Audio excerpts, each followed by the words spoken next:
नमस्कार दोस्तों, 25 जनवरी 2025 के जो है वोकेबलरी के एडिशन में आपका बहुत बहुत स्वागत है। दोस्तों आज जो है हम चर्चा करने वाले हैं 25 जनवरी 2025 के हिंदू के इंपॉर्टेंट वोकेबलरी शुरू से लेकर एडिटोरियल सहित बहुत सारे पेजेस का। ज़्यादा नहीं होगा, कम ही वर्ड होगा, लेकिन जो भी होगा मस्त होगा। दोस्तों सबसे पहला वर्ड है सोबर। दोस्तों सोबर का मतलब क्या होता है? देखिए, सोबर का मतलब होता है कि जो अल्कोहल से प्रभावित ना हो, जो ड्रंक नहीं किए हो। आप ये सोचो, जो इंसान ड्रंक नहीं करता वो सीरियस होता है, लाइफ को लेकर बहुत डायनेमिक होता है। तो इसका एक और मीनिंग हो सकता है सीरियस, है ना। आप इसको याद कैसे करेंगे? याद करने का तरीका क्या है? ट्रिक देखो, शादी में वो बर सो मने वो, ऐसा याद रखना, वो बर सो बर, या इसलिए जो बर शराब नहीं पीते हैं, सो बर, जो बर शराब नहीं पीते हैं वो सीरियस होते हैं, है ना। तो वो लाइफ को लेकर सीरियस होते हैं, ठीक है। बड़ा ही शांत होते हैं, शादी में एंजॉय करते हैं, चुपचाप रहते हैं, ठीक है। तो आप सिनोनिम्स इसका याद रख सकते हो, काम, क्वाइट, प्लेसिड और सीरियस। ये इसका सिनोनिम्स हो सकता है सोबर का, है ना। और वन वर्ड में जो मतलब जो है, जो अफेक्टेड ना हो अल्कोहल से, उसे कह सकते हैं। एक एग्जांपल देखते हैं, क्योंकि मैंने आपको बोला था ये जो है एडिटोरियल का पहला वर्ड है। India needs to take a sober look at the rights of personal liberty. देखो, अगर आप एक एंट्री से इसका याद रखोगे तो आपको इसका मीनिंग पता नहीं चलेगा इस सेंटेंस का, लेकिन अगर आप इसे दूसरे एंट्री से याद रखोगे तो पता चल जाएगा, जिसका मतलब मैंने सीरियस बताया था। तो भारत को जो है एक सोबर लुक देना होगा, किस चीज़ पे? राइट टू पर्सनल लिबर्टी पर, है ना। हमारा जो राइट टू पर्सनल लिबर्टी है ना दोस्तों, उस पर क्या करना पड़ेगा? सोबर लुक देना पड़ेगा। और आर्टिकल 21 के बारे में आज के ट्यूटोरियल में चर्चा भी था, ठीक है। सोबर का मतलब सीरियस, और लुक एट का मतलब किसी चीज़ पर ध्यान देना, लुक फॉर का मतलब तलाश करना। किस पे ध्यान देना है? तो पर्सनल लिबर्टी पे, ठीक है। अगला वर्ड है फ्लॉन्डर। माफी चाहता हूँ दोस्तों। मड में बहुत ही बुरी तरीके से कीचड़ में स्ट्रगल करना, पानी में, ठीक है, ये हो सकता है फ्लॉन्डर। सी इज फ्लॉन्डरिंग, ओके।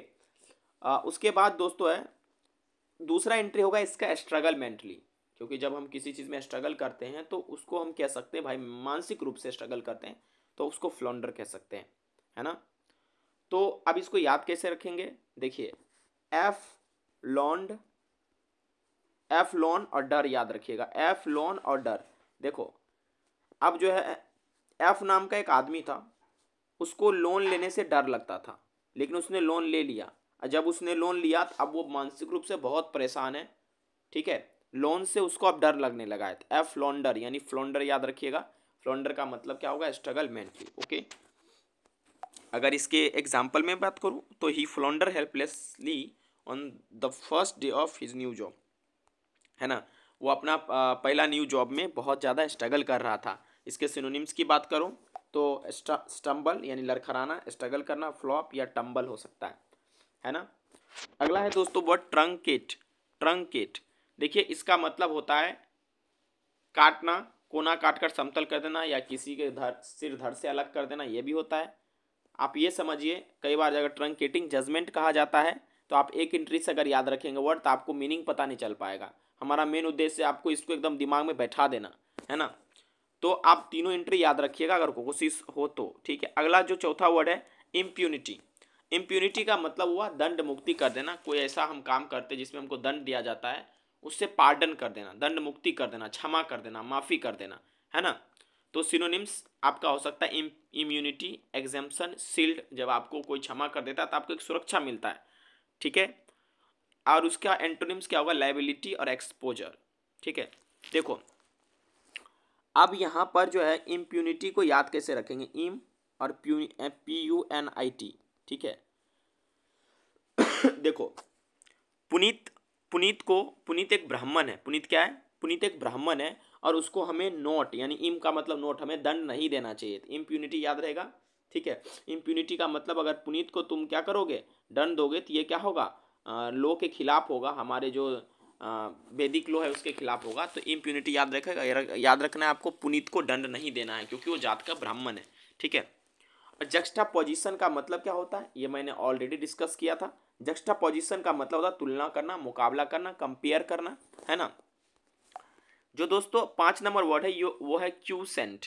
क्यूसेंट का मतलब क्या होता है दोस्तों? देखिए, दोस्तों अब तुम क्यों संत बनना चाहते हो, इसको ऐसे याद रखना रखिएगा।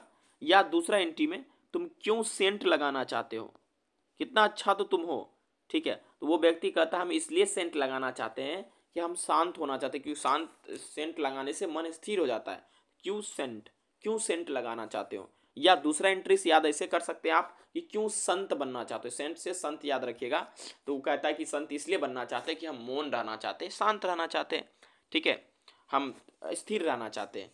तो दोस्तों जो स्थिर रहता है, जो क्यूसेंट रहता है, वो एक ऐसा पीरियड होता है जिसमें लोग मौन या स्थिर रहता है। या आप ऐसे भी याद कर सकते हैं जैसे quotient volcano, dormancy of volcano, है ना। इसका सिनोनिम्स होगा इनएक्टिव, जो एक्टिव ना हो, इनर्ट हो, लेटेंट हो, एट रेस्ट हो, और लेथार्जी भी आप इसे याद रख सकते हैं, है ना। जैसे एक और वर्ड इसमें डिस्कशन हुआ था, इंजंक्शन, INJUNCTION, इंजंक्शन का मतलब हुआ ऑर्डर, रूलिंग, डायरेक्शन, ठीक है। अब दोस्तों जो अगला वर्ड है ये वन वर्ड के रूप में होगा इस्तेमाल, और क्योंकि मेरा टारगेट है कि आपको वन वर्ड भी सिखाऊं, है ना, और ऐसे वन वर्ड चूज करूं जो एग्जाम में पूछा जाता है, इररेलेवेंट नहीं, क्योंकि ज़्यादा वोकैब पढ़ने से भी कोई फायदा नहीं है ना। एक अगला जो वर्ड है दोस्तों वो है इंस्टील। आप इसमें कंफ्यूज होते होंगे इंस्टॉल को लेकर, है ना। दोस्तों इंस्टॉल को लेकर कंफ्यूज नहीं होना है। इंस्टील का मतलब हुआ कि देखिए, इंस्टॉल और इंस्टील में अंतर समझाता हूँ। इंस्टॉल का मतलब हुआ कोई चीज़ को किसी चीज़ के जगह रखना, और इंस्टील का मतलब हुआ कि कोई आइडिया, बिलीफ को अपने अंदर ले आना। समझ रहे मेरा बात। आप कभी कंफ्यूज नहीं होना। जब पूछ देगा कि introduce gradually an idea, feeling और बिलीफ, तो आप वहां पर टिक लगाएंगे इंस्टील। जब कहेगा to put something in place of something या प्लेस ऑफ समथिंग, तो वहां पर कहिएगा इंस्टॉल। इंस्टील और इंस्टॉल में अंतर समझ आ गया। इंस्टील का मतलब होता है कोई आइडिया, बिलीफ को धीरे धीरे अपने अंदर में इनकलकेट करना, उसको धारण करना, ठीक है। जैसे मैं जो आपको वोकैबुलरी पढ़ा रहा हूँ, आप उसको कैसे इनकलकेट कर रहे हैं अपने अंदर में, उसको कहा जाता है इंस्टील। और इंस्टॉल का मतलब क्या होता है, किसी चीज़ को कहीं पर स्थापना करना, किसी चीज़ को उखाड़ कर या नया, जैसे भी वो नहीं कहते हैं मोबाइल में जो है सॉफ्टवेयर इंस्टॉल कर रहे हैं, यानी उसको स्थापित कर रहे हैं, स्टेब्लिश कर रहे हैं, है ना। अब एक वन वर्ड और चर्चा करते हैं, ठीक है। दोस्तों ये है वैगरेंट। वैगरेंट का मतलब क्या होता है, a person without settle home और regular work who wanders from place to place and lives by begging, ठीक है। वैगरेंट किसको कहते हैं, कैसा आदमी जो कि जिसका कोई घर ना हो, ठीक है, और वो वांडर करता है प्लेस टू प्लेस, भीख मांगता है, ठीक है। सरकार इस पे बैन भी लगाई हुई है या इसके खिलाफ भी रहती है। और दोस्तों बेगर और वैगरेंट में अंतर क्या, बेगर को घर हो सकता है, ठीक है, या उसके पास कोई मजबूरी हो सकती है जिसके वजह से वो भीख मांगता है, लेकिन वैगरेंट का एक पेशा है, वो भीख मांगेगा, भीख मांगकर ही खाएगा। लेकिन बेगर कोई जो है हालात से भी भिखारी हो सकता है, जो इंसान मजबूत नहीं है, जो इंसान कमजोर हो गया है, जो बूढ़े हो गए हैं, सरकार उसको अलाउ करती है बेक करने के लिए, आप बेक करके खा सकते हो, है ना। तो आपको बेगर और वैगरेंट में अंतर समझ में आ गया। दोस्तों क्वेरी, क्वेरी का मतलब क्या होता है, इसका मतलब खादान होता है और शिकार होता है, ठीक है। इसका कोई ट्रिक नहीं दूंगा लेकर, ठीक है, ये आसानी से आपको याद रहेगा। A place typically a large deep pit from which stone और other materials are have been extracted, उसको क्वेरी कहा जाता है, ठीक है। एक ऐसा जगह जहाँ पर स्टोन और मटेरियल को एक्सट्रैक्ट किया जाता है, बाहर निकाला जाता है, ठीक है, उसको क्वेरी कहा जाता है, ठीक है। अगला जो वर्ड है इंडाइटमेंट, ठीक है। देखो तुमको अब ऐसे आपको याद रखना है, पहले इंडाइटमेंट का हिंदी आप समझ लीजिए मीनिंग क्या होता है। देखिए इंडाइटमेंट का मतलब होता है कलंक या अभियोग, किसी पर जब लालछन लगाते किसी चीज को लेकर कि भाई ये घोटाला किया, वो घोटाला किया, तो उसको इंडाइटमेंट कहते हैं। जैसे अडानी पर इंडाइटमेंट लगा था। अब इसको याद कैसे रखेंगे, देखो इन DICTMENT, ठीक है। देखो आप तो इसका स्पेलिंग याद रखना, इंडिक्टमेंट मत पढ़ना, इंडाइटमेंट पढ़ना। अब याद कैसे रखेंगे, देखो देखो अब तुमको बोले थे डाइट में रहने के लिए, मैन तुमको बोले थे कि डाइट में रहने के लिए, लेकिन तुमने नहीं रहा, इनका मतलब नहीं रहा। तुम जब डाइट के अंदर नहीं रहा तो तुम पर कलंक लगेगा, तुम जीवन में फिर आगे नहीं बढ़ पाओगे। तो इंडाइटमेंट का मतलब याद रहेगा आपको, ठीक है। अब नहीं तो दूसरा, अगर आपको ऐसे याद रखना है कि DICT माने डिक्शनरी होता है, ठीक है, तो मेंट शब्द सर्च करो किसके अंदर में, डिक्शनरी के अंदर में। लेकिन वो आदमी मेंट शब्द डिक्शनरी के अंदर में सर्च नहीं कर पाता है, तो उस पर सभी लोग लांछन लगाने लगते हैं कि तुम किस प्रकार के टीचर हो, तुम एक इंडाइटमेंट वर्ड नहीं सर्च कर पा रहे हो, मेंट शब्द को इन डिक्शनरी में सर्च नहीं कर पा रहे हो। इंडाइटमेंट, इन डिक्शनरी मेंट शब्द सर्च करो, आसानी से याद रखेंगे। इंडाइटमेंट का मतलब हुआ अभियोग। तो सिनोनिम्स की बात चर्चा करते हैं इसके। इसका सिनोनिम्स दोस्तों हो जाएगा स्टिग्मा यानी कलंक, प्रोसिक्यूशन, इसको ओ पहले आएगा, आर बाद में आएगा, और कंप्लेंट हो जाएगा। एक एग्जाम्पल भी समझते हैं, Adani hires law firms to review US indictment, यानी अडानी एक लो फॉर्म्स को मतलब हायर किया है जो यूएस में उनके खिलाफ अभियोग लगा था उसको देखने के लिए। ठीक है, अगला जो वर्ड है वह है कॉन्ग्लोमीरेट। कॉन्ग्लोमीरेट का मतलब क्या हुआ, किसी चीज़ को मिक्स करना, मिंगल करना या कंबाइन करना, अमलगमेशन करना, एलवा या जंबल करना, किसी चीज़ को जब मिक्स कर देते हैं तो उसको कहते हैं, ठीक है, कॉन्ग्लोमीरेट। ठीक है, अब है ऑर्डिनेंस। देखिए ऑर्डिनेंस क्या होता है दोस्तों, ऑर्डिनेंस जो है एक माउंटेड गन होता है। ठीक है, एक प्रकार का गन होता है या आर्टिलरी होता है। आप इसका सिनोनिम्स ऐसे याद रख सकते हैं, वेपन्स, आर्म्स, म्यूनिशंस, कैनन। ठीक है, जिससे किसी दुश्मन पे तोप दागी जाती है, हमला की जाती है। ठीक है, और इसका वन वर्ड भी आपको पूछ सकता है, a branch of government service dealing specially with military stores.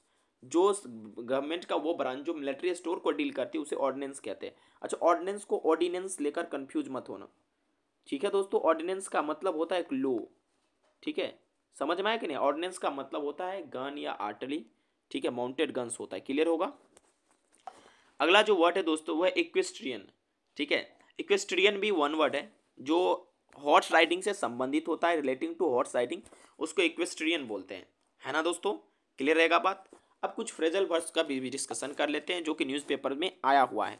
ठीक है, देखिए होने का तो बहुत वर्ड है न्यूज़पेपर में, अगर पढ़ें तो आपको छोटे छोटे वर्ड चर्चा ही नहीं किए, जो आज में प्लेज था, ठीक है, उसके बाद एक्यूज था, एलिज था, ये सब चर्चा नहीं की क्योंकि ये उतना इंपॉर्टेंट वर्ड नहीं है, इसीलिए मैंने चर्चा नहीं किया है। जो एग्जाम में पूछा जाता है, एग्जाम ओरिएंटेड है, मैंने वही चर्चा किया है और इसका पिछला वीडियो आप देखिएगा। चलिए फ्रेजल वर्ब डिस्कशन कर लेते हैं दोस्तों। बॉयल डाउन का मतलब हुआ किसी चीज़ को आप क्या करना, घटा देना, क्योंकि बॉयल को घटा देना वो कह सकते हैं, लेकिन इसका अदर जो एंट्री वो भी है, किसी चीज़ को घटा देना अल्टीमेटली। ठीक है, सेटअप का माने होता है इस्टेब्लिश करना, इनिशिएट करना, ये भी आई है कई बार एडिटोरियल, माफ़ कीजिएगा, कई बार जो है कंप्रीहेंशन में कॉम्पिटिटिव एग्जाम में पूछा हुआ है। ठीक है, टर्न अप का मतलब हुआ कम टू लाइट या अराइव करना। ठीक है, जैसे half of the guest fail to turn up. ठीक है, कम टू लाइट का मतलब कोई चीज़ प्रकाश में आना। तो ये कुछ आज आपके जो थे दोस्तों, आपके वर्ड थे, चलिए इसके फटाफट डिस्कस कर लेते हैं। सोबर का मतलब हुआ सीरियस नहीं होना, फ्लंडर का मतलब हुआ मेंटली स्ट्रगल करना, ट्रंकेट का मतलब हुआ काटना, इम्प्यूनिटी का मन हुआ दंड मुक्ति, बहुत इंपॉर्टेंट वर्ड है ये। क्यूसेंट का मतलब हुआ मौन या स्थिर, इंस्टिल का मतलब हुआ दोस्तों आइडिया या बिलीफ को सेट करना अपने माइंड में। ठीक है, उसके बाद जो वैग्रेंट का मतलब हुआ जो इंसान जिसका पेशा ही भीख मांग का खाना हो, क्वेरी का माने खादान या शिकार हो गया, इंडाइटमेंट का मतलब दोस्तों हुआ अभियोग या कलंक, कॉन्ग्लोमीरेट का हुआ मिक्स करना, ऑर्डिनेंस का मतलब हुआ माउंटेन गन या आर्टिलरी या गवर्नमेंट का वो क्षेत्र जो मिलिट्री स्टोर से डील करती है, इक्वेस्ट्रियन का मतलब हुआ हॉर्स राइडिंग से संबंधित, बॉइल्ड ऑन का मतलब हुआ रिड्यूस अल्टीमेटली, सेटअप का मतलब हुआ एस्टेब्लिश करना, इनिशिएट करना, टर्न अप का मतलब हुआ कम टू लाइट या अराइव, और उसके बाद जो है दोस्तों ये सर आपका वर्ड था। ठीक है, इसका प्रीवियस वर्ड भी मैंने डाल दिया, उसे आप जरूर देखिए। Thank you.